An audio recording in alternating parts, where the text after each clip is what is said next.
Nordine Noubali, bonjour. Bonjour. Alors, votre truc à vous, c'est la boxe. Né à Lens, fils d'immigrés marocains, vous avez su forcer votre destin pour passer du monde amateur à celui des professionnels en faisant vos gammes au fil des combats et en passant par les championnats de France, les championnats du monde et aussi les Jeux Olympiques. Désormais champion du monde des poids coqs, il va falloir rester au sommet. Mais pour ça, on vous fait confiance car vous êtes un bourreau de travail. Nordine, bienvenue dans Facecam. Merci. Alors, quand on est issu d'une fratrie de 18 enfants, comment est-ce que ça se passe l'enfance? Quels sont les souvenirs que vous en gardez? L'enfance que je regarde, c'est qu'on était une famille nombreuse. Donc notre papa, comme je l'ai dit, il nous a donné beaucoup de valeurs, hein, la valeur du partage, du respect. Et c'est ce qui m'a permis aussi aujourd'hui d'être ce que je suis, hein, Nordine Noubali. Comme je le dis, pour savoir où on va, il faut savoir d'où on vient. Donc je viens du Nord-Pas-de-Calais, d'une famille nombreuse. Donc c'est pas évident au départ de se dire qu'on va pouvoir atteindre ses objectifs, mais par rapport à l'éducation, la persévérance, le courage, c'est ce qui a fait ma détermination. Et c'est ce qui fait aussi aujourd'hui que j'ai été décroché ce titre mondial WBC à Las Vegas. Alors, la boxe, c'est quelque chose qui est arrivé très vite dans votre vie ou alors plus jeune, vous étiez attiré par d'autres sports? Non, du tout. J'ai toujours été attiré par le sport de combat. Et j'ai été premièrement attiré par le pied-point, parce que mes grands frères faisaient du pied-point. Et c'est vraiment un sport qui me plaisait, mais j'étais trop jeune pour en pratiquer, car à l'époque, on n'acceptait pas les plus jeunes. Aujourd'hui, ça a changé, heureusement, pour les jeunes d'aujourd'hui. Et par contre, en boxe anglaise, on acceptait les jeunes boxeurs. J'avais l'âge de 8 ans et mon frère Ali, qui est aujourd'hui mon frère et mon entraîneur, m'a dit, Nordine, t'inquiète pas, la boxe anglaise, c'est l'avenir et tu me remercieras plus tard. Aujourd'hui, je le remercie. Et c'est surtout que être dans la boxe anglaise, ça m'a vraiment permis de m'extérioriser et surtout aussi plus canaliser mon énergie, car j'étais un petit qui avait beaucoup d'énergie à revendre, je courais un peu partout. Et le fait de commencer de pratiquer ce sport, ça m'a vraiment canalisé et ça m'a permis d'être plus serein et sérieux dans mes objectifs et dans mes études. Donc, c'est vers l'âge de 8 ans que vous enfilez les gants pour la première fois. Ensuite, donc, vous allez continuer dans la discipline. Les premiers pas dans le milieu de la boxe, ça se passe comment? Moi, j'ai toujours été un boxeur qui avait vraiment envie. Je me dépassais. Déjà à 8 ans, je tournais avec des boxeurs beaucoup plus vieux que moi, beaucoup plus lourds. Et mon premier combat, je l'ai fait à l'âge de 10 ans. Mais déjà là, j'avais cette envie, cette détermination. Et pour la petite anecdote, mon frère Ali, c'était mon entraîneur, mon homme de coin. Parce que mon entraîneur à l'époque, il était le juge, il faisait juge-arbitre. Et même là, à cette époque-là, je boxais un boxeur beaucoup plus lourd, beaucoup plus grand. Mais moi, j'avais qu'une envie de boxer. Et l'arbitre disait stop, parce que je frappais trop fort. Parce qu'en boxe éducative, on doit toucher. Mais j'avais tellement une envie de me dépasser et puis de prouver à tout le monde, et puis même à mon grand frère qui était dans mon coin. Et que aussi, je regardais. Il était en équipe de France, c'était un sacré boxeur, Ali. Et j'avais envie de faire comme lui. Et après, le temps a fait comme on dit, l'élève a dépassé le maître. Mais c'est grâce à lui avant tout qu'aujourd'hui, je suis champion du monde. Alors, avant d'être champion du monde professionnel, vous avez d'abord côtoyé le monde amateur. C'est loin des... Souvent, dans la boxe, on regarde le monde professionnel, les retransmissions télévision, les shows à l'américaine. Le monde amateur, c'est tout autre chose, non? C'est tout autre chose, mais on s'entraîne énormément. Voire beaucoup plus que les 3/4 des boxeurs professionnels. Parce que beaucoup ont le statut professionnel que par le nom. Après, vraiment vivre et tout ça, il faut vraiment être champion du monde. Et en équipe de France, maintenant on n'appelle plus la boxe amateur, mais la boxe olympique pour le haut niveau. Moi j'ai fait du haut niveau depuis l'âge de 16 ans. J'étais dans le très très haut niveau. J'ai fait les Jeux Olympiques de Pékin, les Jeux Olympiques de Londres. Et ça demande beaucoup de rigueur et beaucoup de travail et beaucoup d'investissement de soi. Et c'est vraiment du très très haut niveau la boxe olympique. Alors forcément, quand on parle de la boxe, il y a un monstre sacré, on ne peut pas passer à côté, c'est Mohamed Ali. Mohamed Ali, comme je le dis, c'est la crème de la crème. Hein. C'est le boxeur qui a révolutionné notre sport. Comme je le dis, c'est un peu le Michael Jackson de la musique. C'est lui qui a fait comprendre à tous les boxeurs qu'on pouvait gagner un combat tout en étant intelligent, en bougeant sur les jambes, et sans pour autant être face à face et se mettre coup pour coup, et le premier qui tombe avait gagné le combat. Ça, c'était à l'époque. Et Mohamed Ali a vraiment ramené cette petite chose en plus, c'est ce qui fait que la boxe, on aime. Je pense que avec ces règles de l'époque, la boxe ne m'aurait pas attiré. Moi, ce que j'aime dans la boxe, c'est l'aspect esthétique. J'aime bien faire plaisir au public. Et moi, quand je monte sur le ring et quand je boxe, je prends plaisir. C'est ce qui fait que je suis fort et que je prends plaisir à m'entraîner dur et à se dépasser, chaque entraînement se dépasser pour amener le meilleur de soi. Alors forcément, quand on parle de Mohamed Ali aussi, il y a un combat qui est dans les mémoires, c'est le fameux combat contre George Foreman à Kinshasa. Ça, c'est le combat du siècle et de tous les siècles. Aujourd'hui, on n'a pas encore égalé ce combat. Aujourd'hui, on est loin de ce combat parce que c'était vraiment un choc d'opposition. Et Mohamed Ali a gagné ce combat de manière stratège. Il faut savoir qu'au 7e round, tout le monde pensait que c'était un combat truqué, car Mohamed Ali perdait le combat mais se faisait marteler. Mais lui, sa stratégie, c'était de laisser Foreman se fatiguer. Et à partir du moment que Mohamed Ali a pris la décision d'accélérer, il lui a fallu 2 enchaînements pour le mettre KO. Et c'est là que je me dis que Mohamed Ali a été une vraie science de la boxe. Il n'a pas fauté sur sa stratégie. Et c'est ce qui fait que ce combat est magnifique et surtout l'endroit aussi fait que le combat est prestigieux, boxe à Kinshasa. C'est vraiment waouh. Même j'en parle alors que j'y étais même pas né, ça me crée comme des émotions parce que quand je regarde la ferveur du public et du combat et le contexte, avant le combat et aussi le contexte de Mohamed Ali à cette époque-là, je me dis il a été très fort mentalement et il a offert au public le combat du siècle que je pense qu'on aura du mal à égaler. Alors Mohamed Ali, c'est le genre de modèle dont vous vous inspirez forcément peut-être au quotidien lorsque vous vous entraînez, quand vous préparez des combats? Oui, car il le disait toujours, hein, et c'est ce que je dis aussi aujourd'hui. Hein, plus l'entraînement sera dur, plus le combat sera facile. Et ça, c'est une réalité. On ne peut pas se mentir à soi-même. Si on ne s'entraîne pas de manière dure, on ne souffre pas à l'entraînement, on va souffrir au combat. Et le but, c'est qu'au combat, on prenne plaisir. Comme je dis, hein, pour moi, ma devise, quand je monte sur le ring, c'est la cerise sur le gâteau, c'est on se fait plaisir. On s'entraînait pendant X mois pour cet objectif. Donc le jour que tu viens à te présenter sur scène, sur le ring, c'est se faire plaisir à toutes ces personnes qui sont venues nous voir boxer. Mais il faut vraiment prendre plaisir, et pour prendre plaisir, il faut être bien entraîné. Alors on va revenir sur votre parcours, Nordine. Votre premier titre de champion de France, vous le décrochez en 2006. Comment est-ce que vous vivez ce moment-là? Ce moment-là, j'étais vraiment fier. Ouais. Du premier titre, mais avant ça, moi j'ai décroché un titre, c'était en éducatif, bien avant, et c'était un titre qui m'a rendu fier, et c'est là que j'ai vraiment visé l'élite, l'équipe de France en cadet. J'étais champion de France et j'ai été élu meilleur cadet. C'était vraiment très fier. Premier titre? Premier titre, j'ai gagné en cadet, c'était en éducatif. C'est vraiment la base. Oui. Et j'étais vraiment heureux d'avoir gagné ce titre et être élu meilleur cadet de tous les boxeurs parce qu'on était énormément de boxeurs, mais être élu meilleur cadet de tous les cadets, de toutes les catégories confondues, c'est énorme. Et mon premier titre allait décrocher aussi champion de France chez les seniors, parce qu'entre-temps, junior, j'étais aussi champion de France. Mais chez les seniors en 2006, ça a été une grande satisfaction car moi, j'avais pour objectif de faire les Jeux Olympiques de Pékin. Et au départ, quand on m'a recruté à l'INSEP, à l'Institut national du sport, on pensait plus, comme j'étais jeune, me voir pour les Jeux Olympiques de Londres. Mais moi, j'étais jeune et déterminé, et mon but c'était de faire Pékin. Et à l'arrivée, j'ai été à Pékin et j'ai fait les Jeux Olympiques de Pékin. Alors, on va revenir sur les Jeux Olympiques dans quelques instants. Mais avant ça, lorsque justement vous décrochez votre premier titre, est-ce que c'est pas là que vous dites « Ah, ça va devenir sérieux, je veux vraiment percer dans ce milieu » ? Bien évidemment. Quand tu es champion, tes rêves sont encore plus grands et tu sais que tu es capable d'être champion. Donc, comme je dis, entre le dire et le faire, c'est deux choses différentes. Et quand tu es champion, c'est différent. Parce que tu sais que tu pouvais le faire, mais tu l'as fait et tu as d'autres horizons qui s'ouvrent à toi. Et surtout, tu as une confiance aussi qui s'installe et tu as aussi une maturité. Parce que quand on devient champion, automatiquement, on devient mature sur différents points et on apprend beaucoup de choses de ces victoires.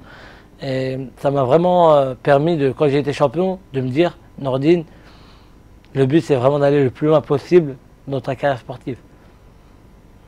Alors l'histoire va continuer justement. Après le titre de champion de France en 2006, il y a les mondiaux. L'année suivante, vous décrochez la médaille de bronze. Elle a quelle saveur cette médaille?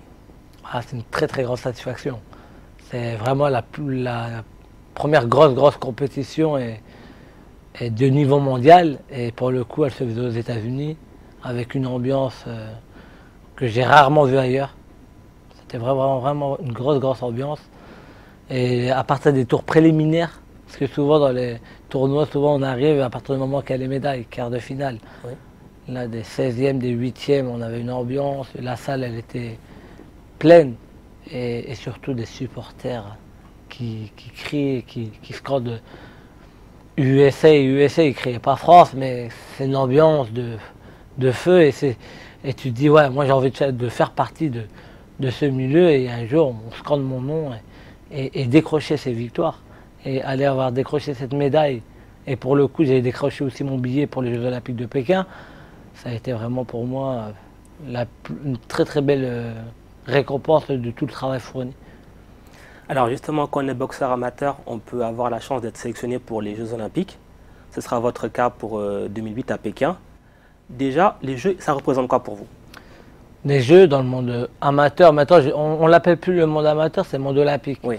La boxe olympique, c'est le très haut niveau, comme nous on était classé élite.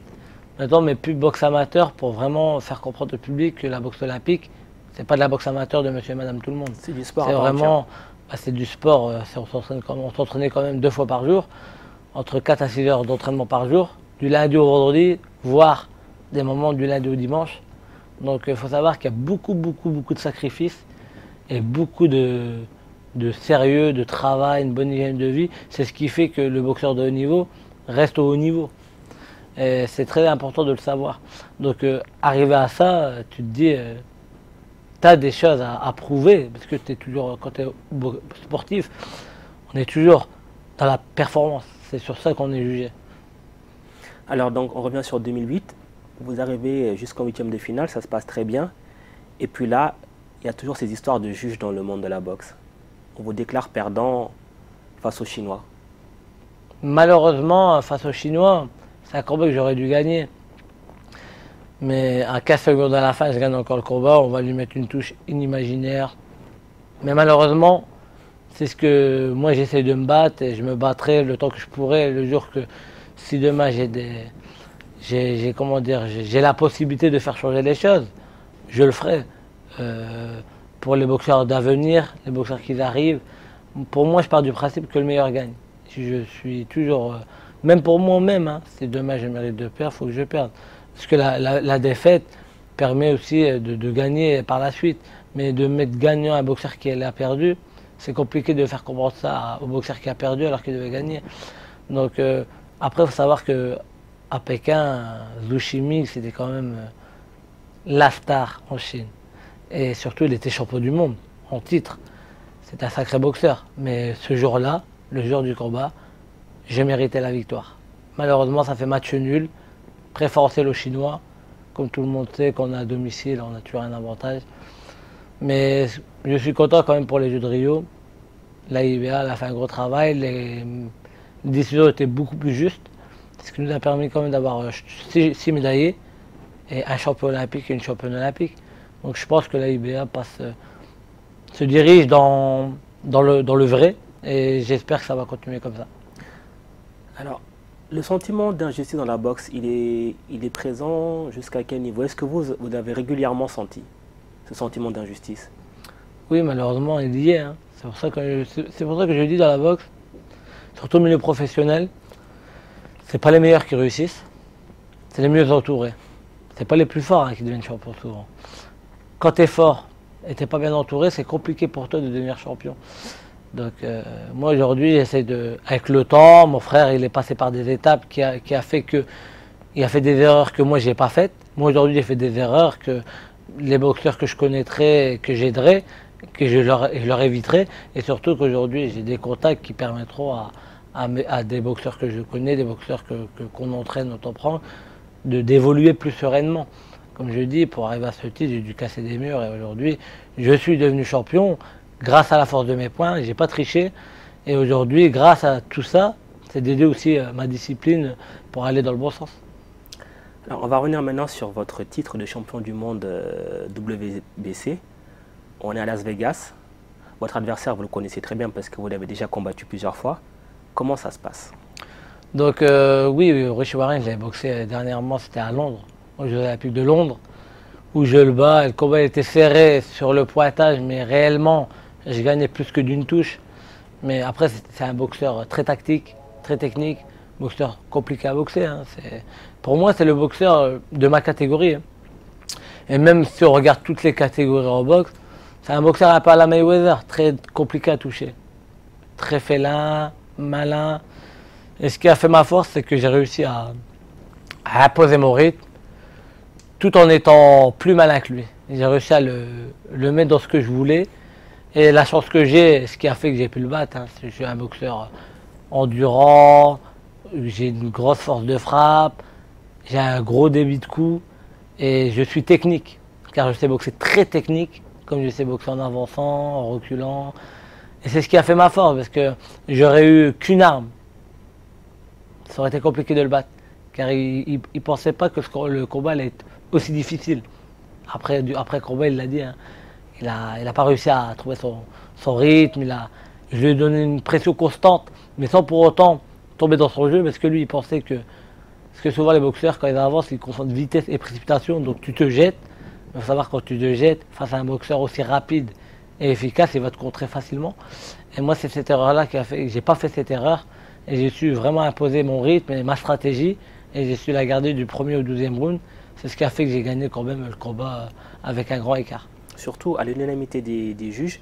Du coup, lorsque le combat se termine, que les juges vous déclarent vainqueur, donc champion du monde, dans la tête, ça doit être fou, non? C'est beaucoup d'émotions. Hein. C'est waouh, limite. Et comme je le disais avant le combat, hein, je suis si près du championnat du monde. Mais je suis prêt et très loin à la fois, car peut-être il ne va jamais se faire, car le clan américain a fait beaucoup de choses pour éviter le combat, déplacer les dates, nous faire aussi perdre le fil du combat. Et voilà, quand on lève la main, c'est beaucoup d'émotions par rapport à mon papa qui est décédé dans les années 2000, et par rapport à, c'est ce qui m'a fait aussi aujourd'hui d'aller au bout de mon rêve, par rapport à ses valeurs, tout ce qui nous a inculqué, et se dire voilà, j'y vais au bout.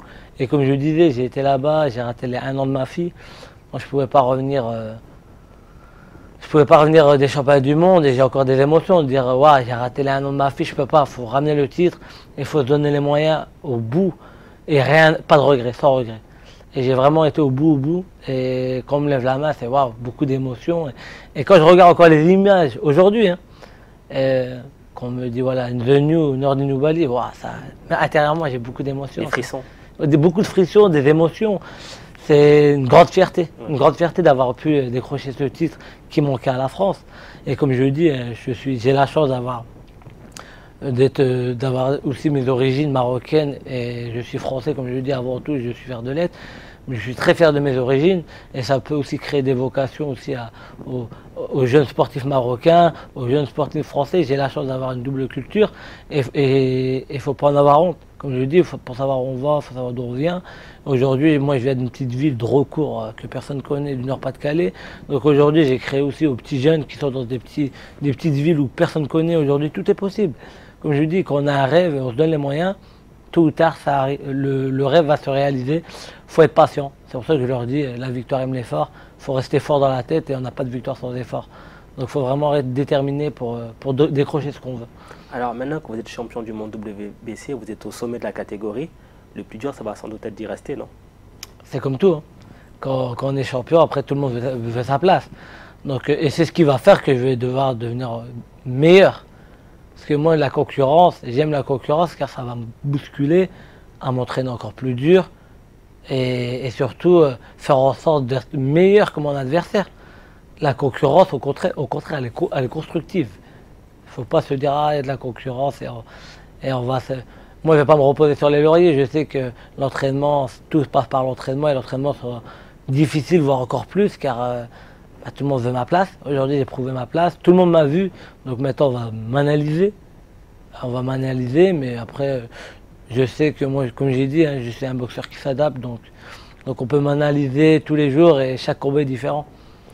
Alors Nordine, avant de se quitter, quand vous voyez le chemin parcouru par le gamin justement du Nord-Pas-de-Calais, dont les parents sont originaires du Maroc, qui est arrivé jusqu'au titre de champion du monde WBC, qu'est-ce que vous vous dites? Pour moi, je me dis c'est un conte de fées. Parce que souvent, les contes de fées, c'est le début est compliqué, un peu comme Cendrillon. C'est pas évident au début, puis à la fin, il y a des belles choses qui se profilent. Ben, moi, c'est un peu cette histoire. Hein. C'est compliqué, énormément compliqué, mais à la fin, voilà, il y a que du bonheur.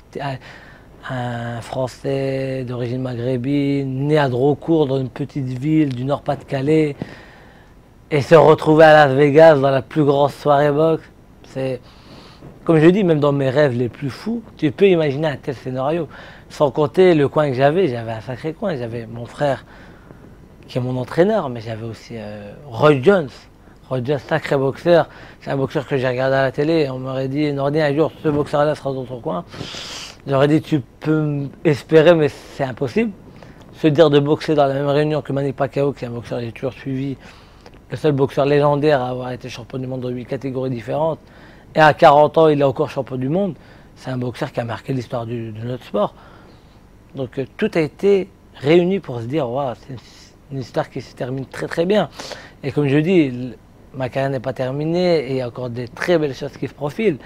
Mais quand on voit de où je suis arrivé et où je termine, comme je dis, j'ai un message à faire passer aux sportifs et non sportifs. Dans la vie, il faut avoir un objectif et il faut se donner les moyens de l'atteindre. Après, c'est sûr, hein, la victoire, elle est plus aujourd'hui, elle est plus prestigieuse parce que je vais décrocher ce titre à Las Vegas, dans le pays du boxeur, et surtout dans la soirée qu'il fallait boxer. Et savoir que dans la vie, tout est faisable à partir du moment qu'on se donne les moyens. Et on n'abandonne pas. Le plus dur, c'est pas d'abandonner et d'être patient. Et aujourd'hui, que ce soit sportif ou non sportif, faut se battre pour aller vraiment au bout de son rêve. Une très belle conclusion pour cet entretien. Merci beaucoup Nordine. Merci.